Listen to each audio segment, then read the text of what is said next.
1995 साली मी पहिल्यांदा मंत्री झालो आणि महाराष्ट्र राज्याचा बांधकाम मंत्री म्हणून मी संपूर्ण महाराष्ट्राच्या जिल्ह्याचा दौरा केला।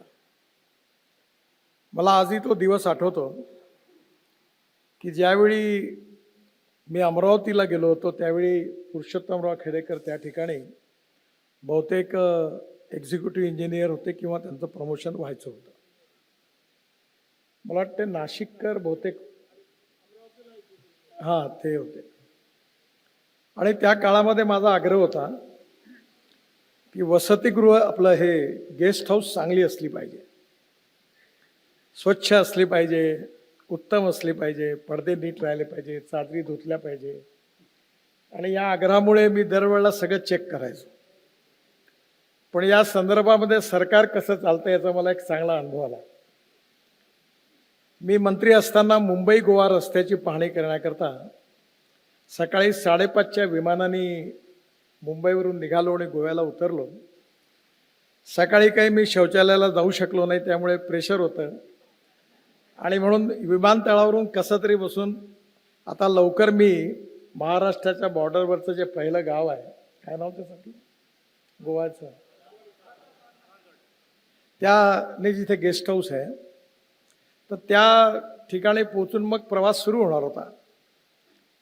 पण तिथे आल्यानंतर पोलीसची सलामी वगैरे घेताना मी अस्वस्थ होतो, पण ती घेतली आणि धावत धावत मी लगेच गेस्ट हाऊसमध्ये गेलो आणि शौचालयात गेलो।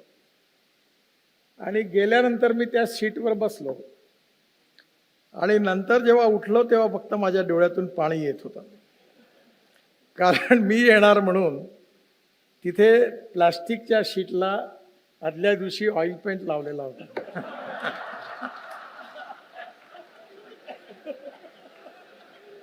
आणि त्या ऑइल पेंटने माझे केस उपडले, इतकी वाईट अवस्था झाली। आणि इतका मला राग आला की मी बाहेर आलो असतो तर कोणाला तरी झापड मारली असती, इतका चिडलो, इतका मला त्रास झाला। पण मी थोडा वेळ शांत राहिलो आणि मग बाहेर आल्यानंतर आमचे सेक्रेटरी तांबे साहेब होते, त्यांना मी म्हटलं, तांबे साहेब, हे मला सांगा की या शौचालयाच्या याच्यावर हे ऑइल पेंट लावला आहे, मी आत्ताच आलो, हे मूर्खासारखं काम करणारे कोण महान व्यक्ती आहेत? त्यांना लक्षात आलं प्रकार काय झाला। त्यावेळी कोकणाचे चीफ इंजिनियर होते पाटील साहेब, चांगले अधिकारी होते। त्यांनी ताबडतोब पाटील साहेब, पाटील इकडे या। पाटीलला विचारलं त्यांनी आणि मी पण, पाटील साहेब तुम्हाला ह्या प्लास्टिकच्या याच्यावर ऑइल पेंट लावला, हे कसं काय? साहेब चूक झाली म्हणे। म्हटलं कशी? तर म्हणे मी आता चौकशी करतो। करता करता शेवटी डेप्युटी इंजिनियरपर्यंत आले, सगळे उभे राहिले लाईनीत। तर डेप्युटी इंजिनियरने सांगितलं की साहेब फार कडक आहेत, सगळीकडे ऑइल पेंट लावा, सगळे पडदे चांगले करा। तर आम्ही इथेही ऑइल पेंट लावला। तेव्हा मला लक्षात आलं की सरकार कसं चालतं।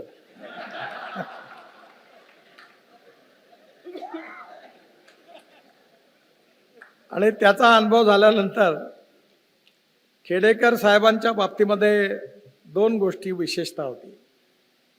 एक, डिपार्टमेंटमध्ये त्यांच्यावर प्रेम करणारा वर्ग होता आणि एक त्यांच्या विरोधात सातत्याने तक्रार करणारा वर्ग होता। मग ज्यावेळी मला अनेक तक्रारी मिळाल्यानंतर मी चौकशी केली की काय आहे। बोलताना साहेब एक काम करणारे गृहस्थ आहेत, थोडा काम करताना मदत करतात, थोडा आउट ऑफ वे काम करतात, पण त्यांचा उद्देश वाईट नाही। मी म्हटलं काही इन्क्वायरी बाजूला ठेवा। आणि मी त्यांच्या मागे तेव्हापासून खंबीरपणे उभा राहिलो आणि ते रिटायर्ड होण्याच्या आधी मला आठवत नाही पण 3-4 फाईल सगळ्या इन्क्वायरीच्या ओव्हररूल करून मी त्या पूर्ण त्या इन्क्वायऱ्या खतम केल्या। 35 फाईल होत्या। याचे एकमेव कारण असं होतं की ते अतिशय उत्तम, कार्यक्षम आणि ट्रान्सपरंट अधिकारी होते आणि त्यांनी घेतलेल्या निर्णयामागे वाईट उद्देश नव्हता। एखाद्या वेळी मी म्हणतो कायदा एकदा नाही हजारदा तोडू, पण तो तोडण्यामागे गरीब माणसाचं हित असेल, कोणाचा चांगल्या गरीब माणसाला उभं करण्याकरता प्रयत्न असतील तर ते चूक नाही आहे. आणि त्यामुळे एक उत्तम प्रशासक, एक उत्तम अधिकारी, कार्यक्षम अधिकारी, कारण सरकारमध्ये आता मी बोलणं बरोबर नाही, कारण इथे बरेच त्यांचे मित्र आहेत. मी एकदा एका अधिकाऱ्याला विचारलं, तो म्हणाला मी IITतून आलो. मी म्हणलं तुम्ही तर वर्मिकल्चरही करण्याच्या लायकीचे नाही आहे, तुम्ही काय काय काम करता. हुशार असणं आणि यशस्वी होणं यात फरक आहे. कार्यक्षम असणं, प्रशासन समजणं आणि ज्ञानी असणं यात फरक आहे. There is a difference between letter and spirit. We need to understand the spirit behind the knowledge. आणि ते इम्प्लिमेंट करण्याची क्षमता असणारा माणूस असेल तर तो उपयोगाचा आहे. आणि म्हणून अतिशय प्रॅक्टिकल अप्रोच घेऊन त्यांनी सार्वजनिक बांधकाम विभागात काम केलं, त्याचा मी साक्षीदार होतो. आणि त्यामुळे त्यांच्याबद्दल निश्चितपणे माझ्या मनात मी अशी कोणाची तारीफ करणाऱ्यापैकी नाही आहे. आणि एखाद्याने नसेल करायची तर तोंडावरही त्याची पूर्ण बेइज्जती करायलाही मागे पुढे पाहत नाही, पण ही त्यांच्यामधला गुण होता. त्यामुळे एक उत्तम अधिकारी म्हणून त्यांचा परिचय आपल्या सगळ्यांना नसेल, पण मी तो बांधकाम विभागात बघितला. दुसरी महत्त्वाची गोष्ट जी होती ती म्हणजे समाजाबद्दलची आत्मीयता, जबाबदारी, संवेदनशीलता आणि समाजाच्या विकासाची तळमळ. खरं म्हणजे आपला जो देश आहे तो अनेक समाजांना एकत्र मिळून झालेला देश आहे. आणि शेवटी याचा शेवटचा घटक आहे परिवार, आणि परिवारातला घटक आहे व्यक्ती. जर समाजाचा आणि देशाचा विकास व्हायचा असेल तर पहिले परिवाराचा विकास झाला पाहिजे. त्यांनी सांगितलं ते बरोबर आहे. माझ्याकडे बरेच लोक येतात आणि राजकारणाबद्दल तर माझं मत काही फार चांगलं नाही आहे. इथे फक्त यूज अँड थ्रो फिलॉसॉफी आहे. त्यामुळे मला एक जण आले, म्हणाले की मला देशाकरता आयुष्य द्यायचं आहे. तुम्ही काय करता? पण माझं किराण्याचं दुकान होतं, पण ते दिवाळं निघालं. घरी कोण आहे? बायको आहे, मुलं आहे. म्हटलं तुमची गरज नाही म्हटलं राजकारणाला, आणि देशालाही नाही. पहिले आपलं घर व्यवस्थित सांभाळा आणि मग देशाची सेवा करा म्हटलं. त्यामुळे संघटनेमध्ये आणि पक्षामध्ये कार्यकर्त्याचा माणूस म्हणून विचार करणं अतिशय आवश्यक आहे. आणि no philosophy can be taught to empty stomach, हे विवेकानंदांनी सांगितलं आहे. आणि म्हणून मी याचा अनुभव चांगला घेतला, कारण आम्ही सातत्याने आंदोलन करायचो. इमर्जन्सीचा मी प्रॉडक्ट आहे. अनेक वेळा जेलमध्ये आम्ही गेलो आणि 50 रुपये भरायला नव्हते जात मुलकावर जमानती करता, म्हणून जेलमध्ये गेलो. तो काळ तसाच होता की 50 रुपये द्यायला कोणी तयार नव्हता. त्यामुळे आयुष्यामध्ये पैसा हे जीवनातलं साध्य नाही आहे, पण साधन निश्चितपणे आहे. आणि जर तुम्ही प्रामाणिकपणे आपल्या जीवनामध्ये आपला उदरनिर्वाह करण्याची क्षमता ठेवू शकले नाही तर तुम्ही समाजाचीही सेवा करू शकत नाही, हे निश्चित आहे. आणि म्हणून मला याही गोष्टीचा आनंद आहे की त्यांनी अतिशय इमानदारीने आपली नोकरी केली. आणि ही नोकरी करत असताना सामाजिक जाणीव ही घेऊन लोकांना मदत करण्याचा प्रयत्न केला. त्यांनी ज्याचा उल्लेख केला या योजनेचा, त्यावेळी महाराष्ट्रामध्ये लेबर सोसायटीचा सुळसुळाट आताही वाढला. आणि या सोसायट्या बहुतेक नेत्यांच्याच आहेत. ते डाव्या उजव्या पायाचे अंगठे मारून त्या सोसायट्यामध्ये कामं घेणं हा महाराष्ट्रात आणि फुले आंबेडकर शाहू महाराजांचं नाव घेऊन हा धंदा सगळ्यात जोरात सर्वपक्षीय धंदा आहे. आता मला माहीत नाही या सोसायट्या किती कमी झाल्या, कारण त्यांना प्रायोरिटी होती. त्यावेळी मी ठरवलं की महाराष्ट्रामधले जे बेरोजगार अभियंते आहेत, जे इंजिनियर्स झालेले आहेत, डिप्लोमा होल्डर्स आहेत, त्यांना डायरेक्ट रजिस्ट्रेशन द्यायचं. आणि त्या रजिस्ट्रेशनचा फायदा एवढा झाला की कमीत कमी हजारो तरुण मुलं हे महाराष्ट्रामध्ये जे इंजिनियर होते ते उत्तम कॉन्ट्रॅक्टर बनले. आणि महाराष्ट्रामध्ये असे अनेक मोठे कॉन्ट्रॅक्टर झाले.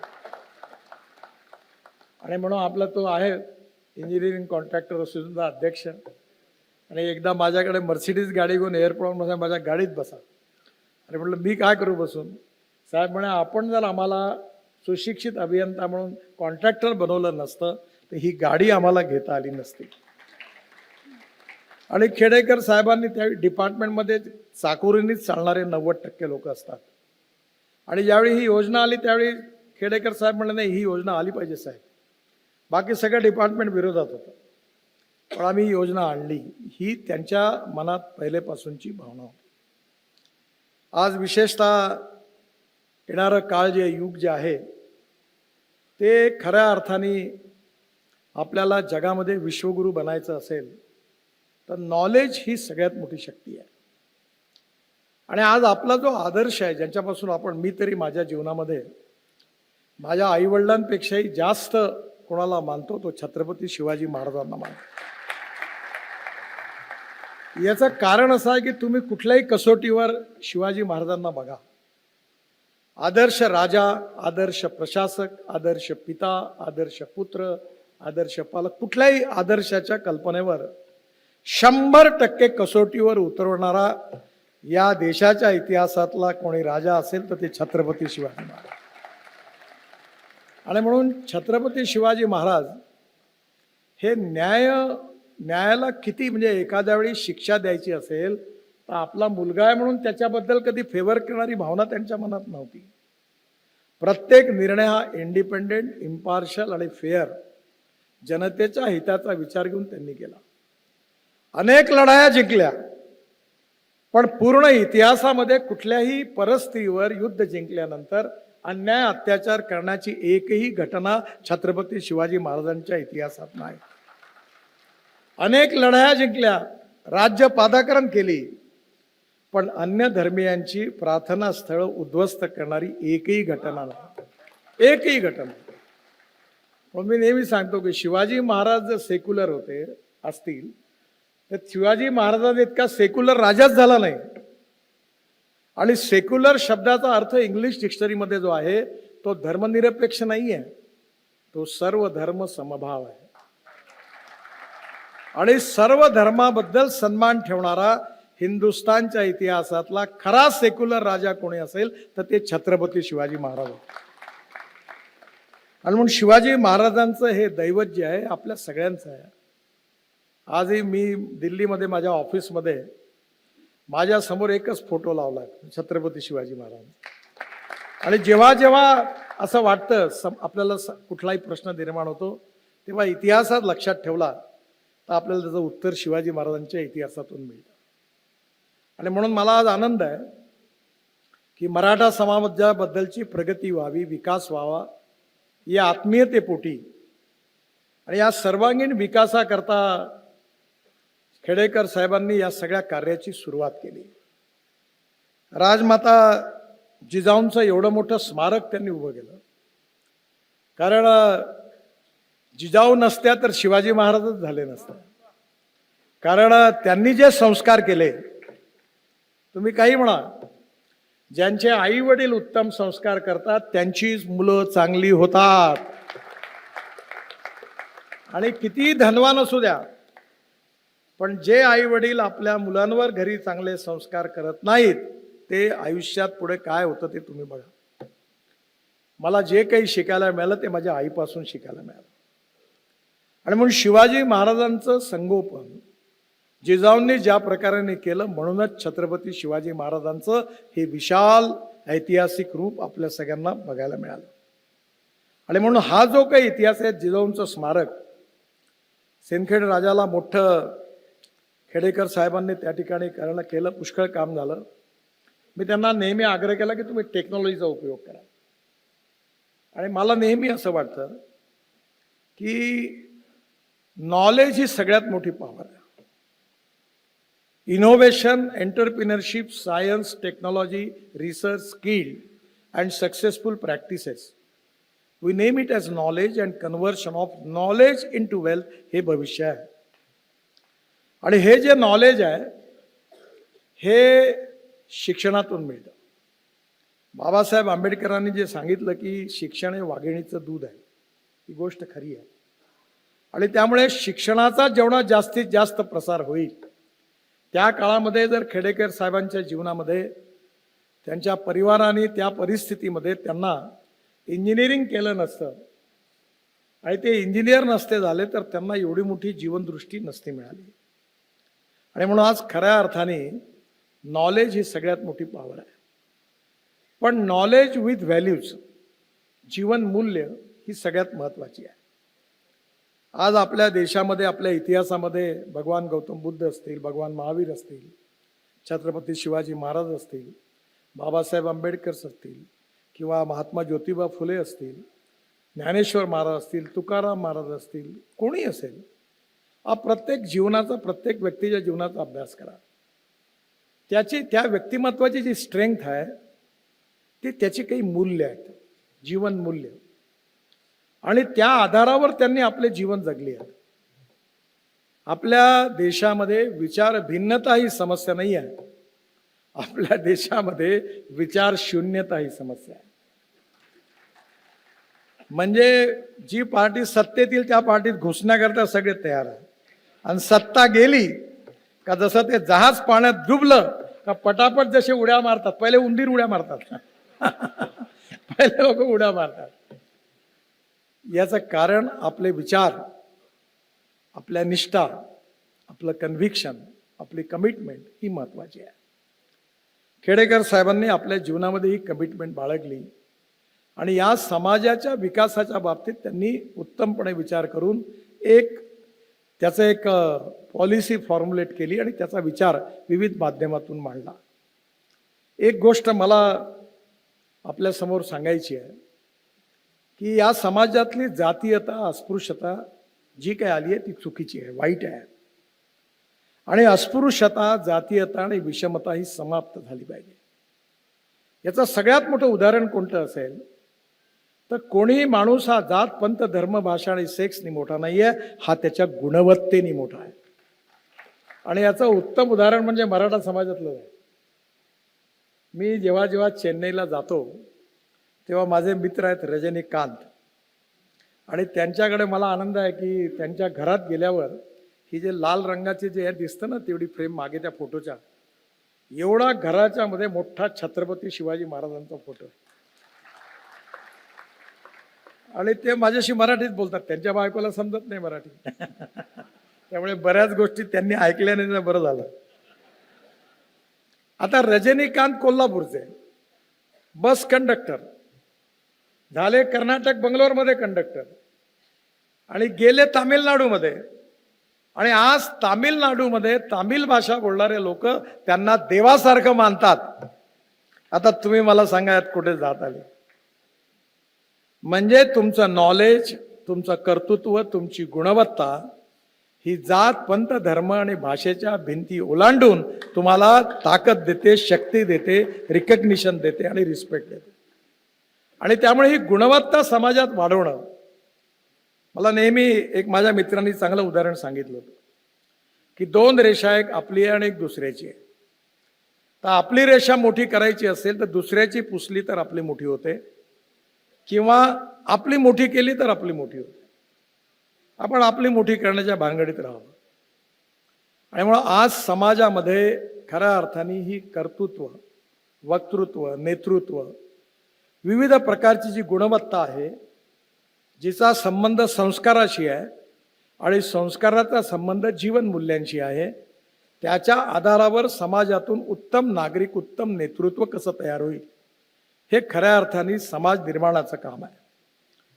खेडेकर साहेबांनी जी काही पुस्तकं लिहिली आणि जे विचार लिहिले त्याच्यामध्ये सामाजिक जाणीव, सामाजिक जाणीवेच्या बरोबर सामाजिक संवेदनशीलता, कारण शेवटी तुम्हाला स्वतःचं पोट तर भरलंच पाहिजे.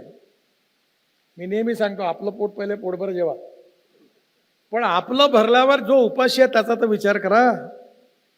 तुमच्या घरात जे अन्न तुम्ही फेकणार ते तर त्याला द्या. कारण एकाने चांगलं सांगितलं आहे की वही मनुष्य है कि जो मनुष्य के लिए मरे, यही पशु प्रवृत्ति है कि आप ही चरे, वही मनुष्य है कि जो मनुष्य के लिए मरे. त्यामुळे आपल्या समाजामधले जे तरुण मुलं आहेत त्यांना रोजगार मिळाला पाहिजे, त्यांची गरिबी दूर झाली पाहिजे, त्यांच्या जीवनामध्ये सामाजिक आर्थिक परिवर्तन होऊन विकास झाला पाहिजे. आणि कुठेतरी जे थोर महात्मे होऊन गेले चरित्र त्यांचे पहा जरा, आपण त्यांच्या समान व्हावे हाच सापडे बोध करा. कुठेतरी जिजाऊंपासून शिवाजी महाराजांपासून प्रेरणा घेऊन भविष्यातली पिढी कशी निर्माण होईल याबद्दलची आस्थाच नाही तर तळमळ ठेवून त्यांनी एक काम करण्याचा प्रयत्न केला. मला विश्वास आहे की ही खूप मोठी चळवळ आहे आणि हे चळवळ जी आहे ती राजकारणात स्वाभाविकपणे प्रत्येकाला आता मंत्रीपद पाहिजे, प्रत्येकाला आमदारपद पाहिजे, खासदारकी पाहिजे. मला नको असं म्हणणारे कोणी नाही आहे. पण ते प्रॉब्लेम असा आहे की जो नको म्हणते त्याच्या मागे धावतं आणि जो पाहिजे म्हणते त्याच्यापासून पळतं. त्याच्यामुळे मला असं वाटतं की राजकारणाच्या आपल्या मर्यादा आहेत. Every politician thinks for 5 years next election and every socio economic reformer thinks from century to century. ज्याला समाज बदलवायचा असतो तो 100 वर्षाचा विचार करतो. खेडेकर साहेबांनी, रेखाते जरी राजकारणात असले तरी खेडेकर साहेबांनी कधी तिकीट नाही मागितलं, त्यांना मिळालं असतं तिकीट. ते चांगलं झालं की राजकारणात आलं, कारण पार्टीचा ठप्पा लागला की माणसाला मर्यादा येतात. त्यांनी राजकारणाच्या बाहेर राहून आपलं शक्तिशाली विचार आणि नेतृत्व उभं केलं. ते अनेक खासदारांपेक्षा कितीतरी पटीने प्रभावी आहे. तुम्ही वर्तमान मंत्र्याचे आणि आमदारांचे सत्कार केले ते एवढे लोक नाही येणार, आणि आलेले लोक हृदयातून नाही येणार. मी एकाला विचारलं तर कुठे गेला होता, म्हटलं मंत्री साहेबाचा सत्काराचा त्या मड्यावर हार घालायला गेलो होतो म्हणा. अरे म्हणलं कशाला गेला होता, पुढं काम बिम पडलं तर हार घातला, फोटो काढला पाहिजे. तसे लोक इथे आलेले नाहीये. महाराष्ट्रातून आपले पैसे खर्च करून आपलं तिकीट, आपलं पेट्रोल डिझेल जाळून तुम्ही त्यांच्या प्रेमाकरता इथे आले, हे त्याचं वैशिष्ट्य आहे. नाही तर भाडोत्री लोक आणले ते एसटीत बसून येतात, जेवण करतात आणि नेत्याचं भाषण होईपर्यंत वेळ लागतो, निघून जातात, पळून जातात. ते रेखाताई एवढं हसून राहिला, त्यांना अनुभव असेल एखाद्या. मी यावेळी महाराष्ट्रात फिरलो, तुम्ही बावनकुळेला सांगितलं, एक लक्षात ठेव म्हणलं, माझ्या सभेला 50 लोक आले तरी चालतील, हे भाडोत्री नाही आणायच्या. बस लावायची नाही, गाड्या लावायच्या नाही, झेंडे लावायचे नाही, जेवण नाही. हे मजबूत 100 आलं तर 100, हे 1000 लोक कामाचे नाही, हे 10 कामाचे म्हटलं. तुम्ही आलेले लोक हे खेडेकर साहेबांवर व्यक्तिगत प्रेम करता म्हणून तुम्ही आपले पैसे खर्च करून आले, ही त्यांची सगळ्यात मोठी संपत्ती आहे. आणि त्यांचे जे प्रयत्न आहे हे सामाजिक आर्थिक चळवळ आहे, आणि या चळवळीतून या समाजाचं उत्थान झालं पाहिजे, विकास झाला पाहिजे, प्रगतिशील समृद्ध संपन्न समाज झाला पाहिजे, समाजातले गाव गरीब मजदूर शेतकऱ्याचं कल्याण झालं पाहिजे. आणि याकरता माझी एकच विनंती आहे त्यांना की सगळ्यात महत्त्वाची गोष्ट म्हणजे लो मीज क्राईम. म्हणजे मी कधी कधी म्हणतो की सगळ्यात भविष्यवाणी आमच्यावर उपकार कोणता केला असेल तर आरक्षण नाही आहे. तुम्ही नोकरी मागणारे नाही, नोकरी देणारे व्हा. आणि हे जर व्हायचं असेल तर ज्ञानापेक्षाही एंटरप्रिनरशिप महत्वाची आहे. त्यामुळे शिर्के साहेब एक आहेत, असे 1000 शिर्के तयार करा. जेव्हा आपल्या समाजामध्ये एंटरप्रिनरशिप येईल, ती नॉलेजमुळे येईल, आणि नॉलेज आणि एंटरप्रिनरशिप जेव्हा एकत्र होईल, त्यातून उद्यमशीलता जे विकसित होईल, त्यातून समाजाचा आर्थिक विकास होईल. आर्थिक विकास, सामाजिक विकास आणि शैक्षणिक विकास हे महत्त्वाचे 3 बिंदू आहेत. आणि येणाऱ्या काळामध्ये समाजाचा सर्वांगीण विकास झाला पाहिजे अशी भावना त्यांच्या मनामध्ये आहे. आणि त्या भावनेतून त्यांनी मराठा सेवा संघाच्या रूपाने ही सामाजिक आर्थिक चळवळ उभी केलेली आहे. आणि या चळवळीचं उद्दिष्ट जे आहे ते त्यांच्या मुलाबाळांचं कल्याण व्हावं असं नाही आहे, समाजाचं कल्याण व्हावं हे त्यामागचं उद्दिष्ट आहे. आणि त्यामुळे यातलं जे स्पिरिट आहे, जे समाजाच्या उन्नती आणि विकासाकरता आहे, ती त्यांची जी भावना आहे ती लक्षात घेऊन येणाऱ्या काळामध्ये नॉलेज, ज्ञान हे सगळ्यात महत्त्वाचं माध्यम आहे. टेक्नॉलॉजी, मी नेहमी सांगतो त्यांना, मी शेतकऱ्यांमध्ये काम करतो आणि आता जवळपास मी 4 साखर कारखाने चालतो विदर्भात, त्या खडकावर डोकं आपटून. 40 कोटी रुपये नुकसान करतो वर्षात. आणि मला माझ्या मनात भाव नाही, पण माझे मुलं राजकारणात नाही, त्यांना काय ते म्हणते हे भंगारात विकून टाकू म्हणे, बाकीचं प्रॉफिट कमवतो आणि तुम्ही 40 कोटी गड्ड्यात घालता, कशा करता ठेवायचं. म्हटलं नाही, शेतकऱ्यांकरता. आणि आता मी लक्षात आलं, मी पॉवर तयार केली. म्हणजे शेतकऱ्यांनी आता खेडेकर साहेब, आपण बायो बिटुमिनवर तयार केलेला 1 किलोमीटर रस्ता नॅशनल हायवेचा आत्ता लवकर बांधून पूर्ण केला, की शेतकरी हा बिटुमिन दाता आहे, इंधन दाता आहे, ऊर्जा दाता आहे. आणि मी संकल्प केला की आमचं नागपूरचं एअरपोर्ट झाल्यावर पहिलं विमान हे शेतकऱ्यांनी तयार केलेल्या हवाई इंधनावर धावणार आहे. मी म्हणतो ते 101% खरं होतं बरं. मी खोटं बोलणाऱ्यापैकी नेता नाही आहे. आणि म्हणून हे शेतकरी करू शकतो. माझ्याकडे स्वतः 88 टन एकरी ऊस काढला, 11 क्विंटल सोयाबीन झाला. आज मक्याचा भाव दुप्पट झाला, कारण मक्यापासून इथेनॉल बनतं. त्यामुळे मी त्यांना नेहमी आग्रह करतो की साहेब, तुम्ही आता शेतकरी बहुसंख्य मराठा समाजाचा आहे, याला आर्थिकदृष्ट्या समृद्ध संपन्न कसं करता येईल, त्याच्या तरुण मुलाच्या हाताला रोजगार कसा देता येईल. माझ्याकडे इलेक्ट्रिकचा ट्रॅक्टर आहे, इलेक्ट्रॉनिक बैलजोडी आहे, ड्रोननी स्प्रेइंग आहे, ग्रीन हाऊस आहे. आता शेतकरी बदलला. आणि पुणे जिल्ह्यात तर सांगायची गरज नाही. पुणे जिल्हा, कोल्हापूर जिल्हा, सांगली जिल्हा, नाशिक जिल्हा, इकडे प्रगती आणि अहमदनगर जिल्हा पुष्कळ प्रगती आहे. त्यामुळे येणाऱ्या काळामध्ये आपल्या संघटनेच्या माध्यमातून समाजाचा सर्वांगीण म्हणजे सर्व प्रकारचा विकास, इंटिग्रेटेड अप्रोच फॉर डेव्हलपमेंट हा ठेवून त्याचा कार्यक्रम जर तुम्ही दिला तर या सगळ्या लाखो लोकांचं जीवन बदलल्याशिवाय राहणार नाही, असं मी त्यांना नेहमी आग्रहाने सांगत असतो. मला विश्वास आहे की असं आहे की जो माणूस जन्माला येतो त्याचा मृत्यू अटळ आहे. आणि ही गोष्ट खरी आहे वळसे पाटील साहेब.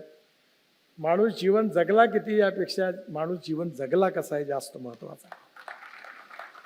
आता असं झालं आजकाल, मी एकाला गमतीने म्हणलं पहिले 64, 65, 62 गचकण्याचं प्रमाण खूप होतं. आता कोणालाही विचारावं 87 वर्ष 95 मरतच नाही लोक. कारण हेल्थमध्ये एवढ्या सुधारणा झाल्या की त्याच्यामुळे आता.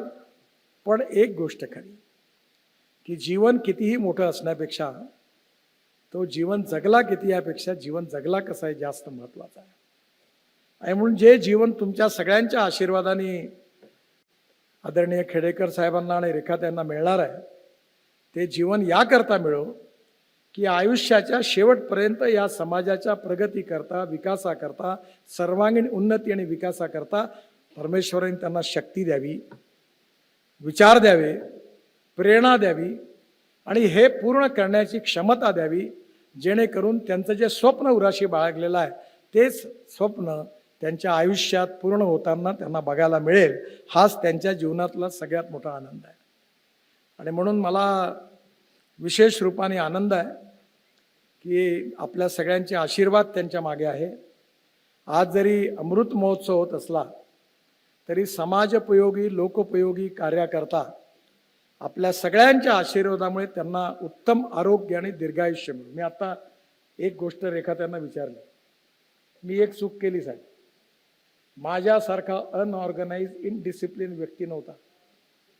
मी पक्षाचं काम करायचो, स्कूटरवर बसायचो, तिघांना बसून फिरायचो, डिझेल बंद नसायचं, अडचणीच्या काळात फार वाईट स्थितीत, रात्री थाब्यावर जेवायचो, खाटीवर झोपून जायचो, समोसे खाऊन घ्यायचो, कधी जेवायचो कधी नाही.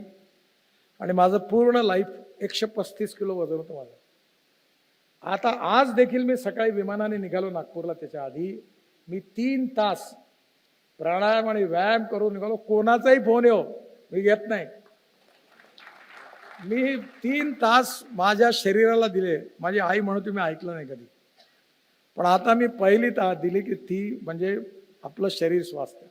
आणि मी आत्ता विचारलं खेडेकर साहेब म्हणजे मी काही करत नाही. मी रेखाताई तुम्ही या बाबतीत आता कडक भूमिका घ्या. रोज 1 तास वॉकिंग, एक्सरसाइज, योग हे करून तुम्ही परफेक्टली फिट राहा. First priority to wealth. Second काही प्रॉब्लेम नाही, मुलं अतिशय उत्तम आहे. त्यामुळे second is to honest wealth आणि थर्ड मग काही करा, बाकी सगळं काम करा. आणि म्हणून तुम्हाला उत्तम कार्य करण्याकरता परमेश्वरांनी निरोगी दीर्घायुष्य द्यावं अशीच छत्रपती शिवाजी महाराज आणि जिजाऊ मातेंच्या चरणी प्रार्थना करतो. आपल्या उज्ज्वल या भविष्यातील आयुष्याकरता माझ्या खूप खूप शुभेच्छा. धन्यवाद. नमस्कार. एबीपी माझा, उघडा डोळे बघा नीट.